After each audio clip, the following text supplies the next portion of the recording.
नायब सैनी समेत 12 ऐसे विधायक जो शपथ ले सकते हैं। बात हम करें अनिल विज की समेत तमाम दिग्गज नेता जो कि मंत्रिमंडल में शामिल होंगे, बड़ी जिम्मेदारियां मिलेंगी। प्रधानमंत्री नरेंद्र मोदी इस लम्हे को और भी खास और यादगार बनाने के लिए पहुंचेंगे।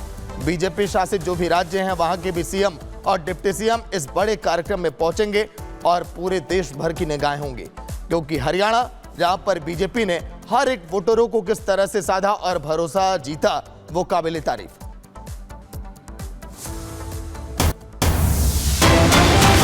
तो चलिए एक और बड़ी खबर इसी बीच हरियाणा विधानसभा के स्पीकर के नाम भी सामने आ चुके हैं। पहले ज्ञानचंद गुप्ता स्पीकर हुआ करते थे, लेकिन अब नया नाम अब सामने आ चुका है। हरविंदर कल्याण रणबीर गंगवा का नाम सबसे आगे इस समय दिखाई दे रहा है।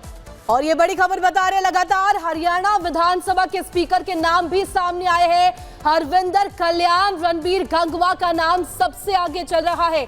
चर्चा में कृष्ण बेदी, श्रुति चौधरी और इसके अलावा लक्ष्मण यादव का भी नाम चल रहा है चर्चा में। तो देखिए ये तमाम नाम हरियाणा विधानसभा के स्पीकर के तौर पर अब सामने आ रखे हैं और हरविंदर कल्याण रणबीर गंगवा के नाम सबसे आगे यहां पर बताए जा रखे हैं। देखने वाली बात होगी कि यहां पर किसका नाम यहां पर सुनिश्चित होता है, किस पर यहां पर बात सटीक बैठती है। चर्चा में कृष्ण बेदी, श्रुति चौधरी, लक्ष्मण यादव का भी नाम शामिल है।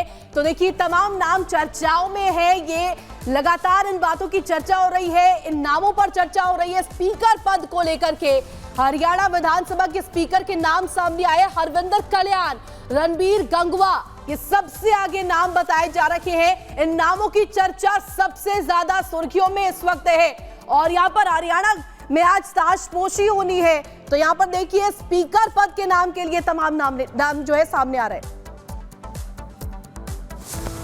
हरियाणा में बीजेपी जीत की हैट्रिक लगा चुकी है।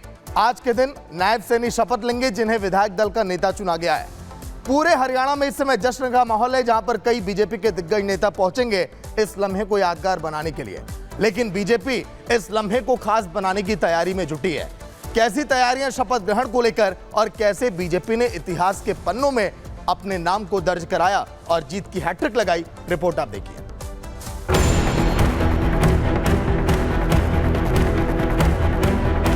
नायब सिंह सैनी के मजबूत कंधों पर हरियाणा के मुख्यमंत्री की जिम्मेदारी लेना तय किया है। ये विश्वास ये नरेंद्र मोदी जी की नीतियों का विश्वास है।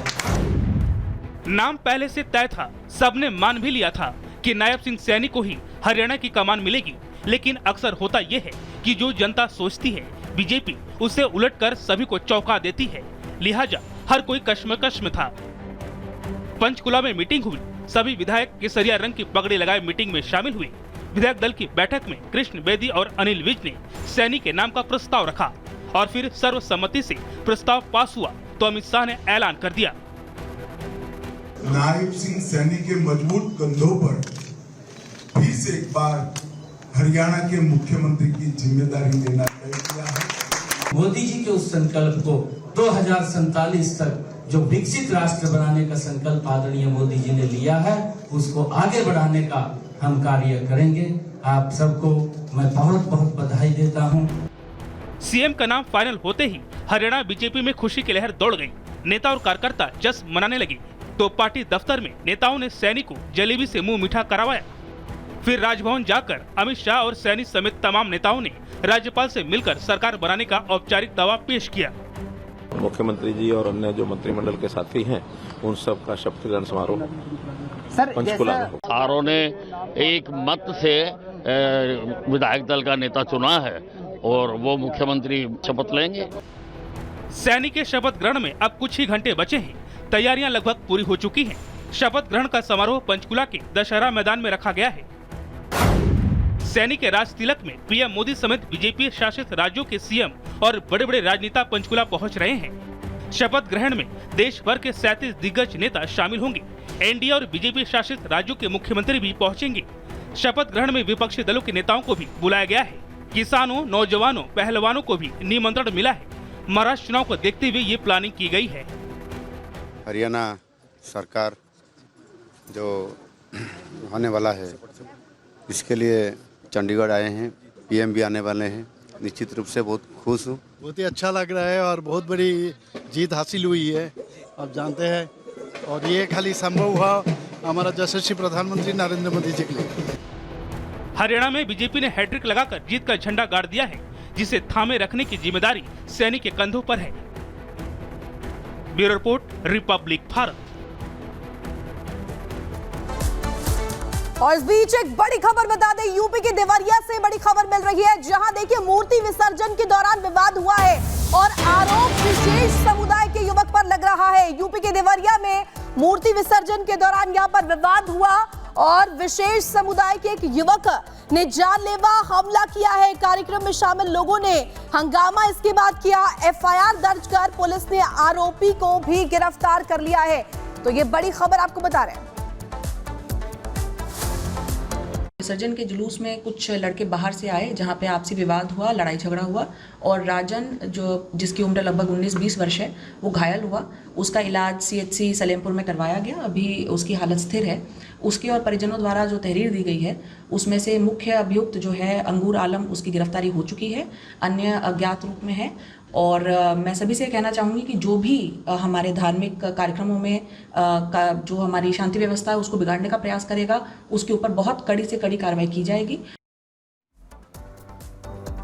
तो कनाडा के पीएम जस्टिन ट्रूडो का चेहरा अब बेनकाब हो चुका है। जस्टिन ट्रूडो ने कबूल किया कि हां, उन्होंने हत्या किए थे। बड़ी खबर अपनी टीवी स्क्रीन पर। भारत की सख्ती के बाद बैकफुट पर अब कनाडा सरकार। निज्जर मामले पर कनाडा के पीएम ट्रूडो का कबूलनामा सामने आया। निज्जर केस में भारत को कोई भी सबूत नहीं दिए, ट्रूडो ने कहा। आरोप लगाने से पहले कोई सबूत नहीं पेश किए गए। ट्रूडो ने स्वीकार किया कि उन्होंने निज्जर की हत्या पर भारत को असली सबूत नहीं दिया था। उन्होंने माना कि कनाडा ने सार्वजनिक रूप से भारत पर निज्जर की हत्या का आरोप लगाने से पहले केवल खुफिया जानकारी ही दी थी, लेकिन इससे संबंधित सबूत नहीं दिए थे। ट्रूडो ने कहा कि G20 में मैंने इस मुद्दे को पीएम मोदी के सामने भी उठाया था। बड़ी खबर यह, फिलहाल चेहरा बेनकाब ट्रूडो का, कनाडा की पीएम जिन्होंने आरोप लगाए थे भारत पर बेबुनियाद।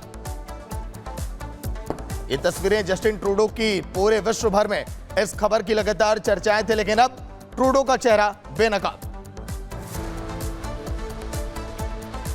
और इस बीच एक खबर बता दें बहराइच से, जहां देखिए लगातार निगरानी पुलिस की बनी हुई है, लगातार पुलिस तैनात कर दी गई। पुलिस बल की तैनाती ये बता रही है कि सख्त यहां पर एक्शन की तैयारी है। सीएम योगी आदित्यनाथ के निर्देश पर लगातार जो पुलिस है वो बनी हुई है। लेकिन इस बीच एक परिवार है जो कि लगातार इंसाफ की गुहार लगा रहा है, लगातार इंसाफ का इंतजार कर रहा है। वो है रामगोपाल यादव का परिवार।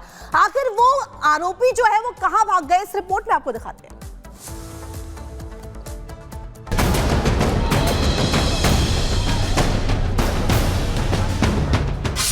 बहराइच की गुनहगार नेपाल फरार,